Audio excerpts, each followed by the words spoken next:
मेरे बच्चे, यह अनोखा संदेश आपके लिए है, जिसके लिए आप इतना तड़प रहे हैं। क्या उसे भी आपकी परवाह है? सुनो प्रिय, तुम्हारा दूर जाना उसके लिए सजा है। यह कलयुग है।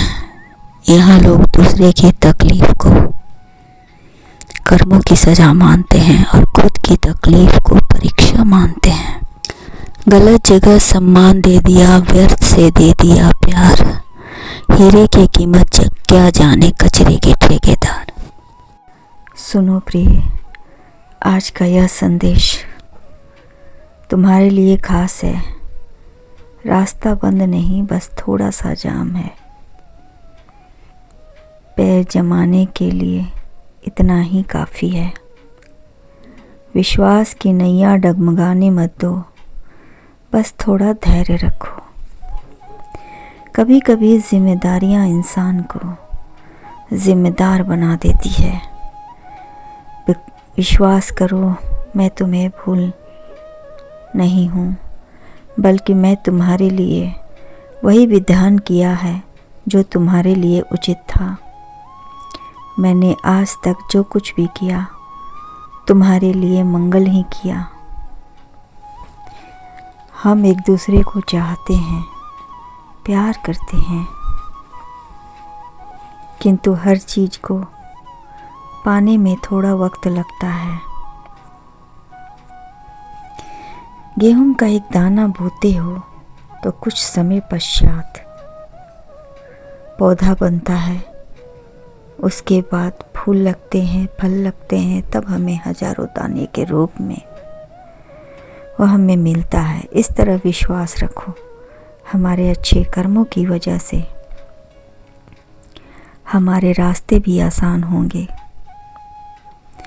अभी थोड़ा वक्त बुरा चल रहा है। गम की कई सपने अपने जब किसी रूप में ज़िंदगी में उतरता है तो तुम समझ सकते हो कि पूरा माहौल भारी हो जाता है। फिर जो हमें सबसे ज़्यादा नापसंद होता है, उसी का नाम सबसे अधिक जुबां पर आने लगता है। ऐसे में खुशी के रास्ते में हमें ही निकालने पड़ते हैं। जीवन में खुशी भी दो तरह से आती है, एक उतरती है कागज पर और दूसरे दिल में। असली खुशी तो वह है जो सीधे दिल में उतरती है। तो खुशी के लिए कोई तर्क ना ढूंढे, उसके पीछे कोई कारण ना ढूंढे। लोगों ने भी खुशी को आंकड़ा बना लिया है और कागज पर उससे खेलते हैं। आंकड़े तो बदलती रहती है, यह किसी के सगे नहीं होते हैं, एकदम प्रोफेशनल होते हैं। लेकिन खुशी हमारी सगी होती है, यह हमारे रग रग में बसी होती है, फिर भी हम इसे बाहर ढूंढ रहे होते हैं। इसलिए कहता हूँ कि थोड़ा सब्र रखो, खुशी की दवा ले लो। मेरी मजबूरियों को समझो, मैं कहाँ भागा जा रहा हूँ। हम तुम्हारे हैं सनम और तुम हमारे हो सनम। अच्छी चीज़ पाने के लिए थोड़ा कष्ट भी सहना जरूरी है, क्योंकि बिना कष्ट के यह जीवन एक बिना नाविक के जैसा है, जिसमें खुद का कोई विवेक नहीं। एक हल्की हवा के झोंके में भी चल देता है। दूसरों के कल्याण से बढ़कर दूसरा और कोई नहीं काम, धर्म नहीं होता। सुनो प्रिय, विश्वास रखो, तुम बहुत खूबसूरत हो और उससे भी खूबसूरत है वह लब जिन पर दूसरों के लिए दुआ आ जाए। मेरे दिल से पूछो, मेरी नज़रों से पूछो, मेरे हृदय के महसूस करने वाले वह धड़कन से पूछो कि तुम कितनी खूबसूरत हो। वरना इस संसार में गलती निकालने वाले को तो ताजमहल में भी कमी नज़र आती है। सच तो यह है कि खूबसूरती इंसान के दिल और ज़मीर में होनी चाहिए। तुम्हारे धीरे धीरे मुस्कुराते हुए लोगों ने कई बार तुम्हें देखा है।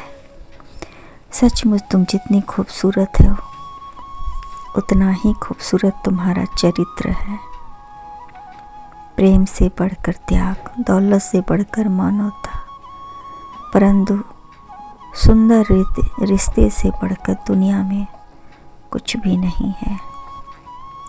खूबसूरत हर कोई होता है पर घमंड बहुत कम होता है। ऐसे इंसान सभी के दिलों पर राज करते हैं। मैं बहुत जल्द जिम्मेवारियों से मुक्त हो जाऊंगा। मेरी बात ध्यान से सुनो। इस बीच कोई टूटे तो उसे संवारना सीखो,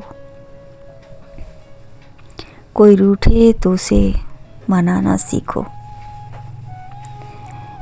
क्योंकि मेरे रिश्ते तो मिलते हैं मुकद्दर से। बस उन्हें खूबसूरती से निभाना सीखो। सुनो महादेव, तुम कहते हो कि मैं बहुत खास हूँ तुम्हारे लिए। मन की सच्चे, पर कभी तो कुछ ऐसा किया करो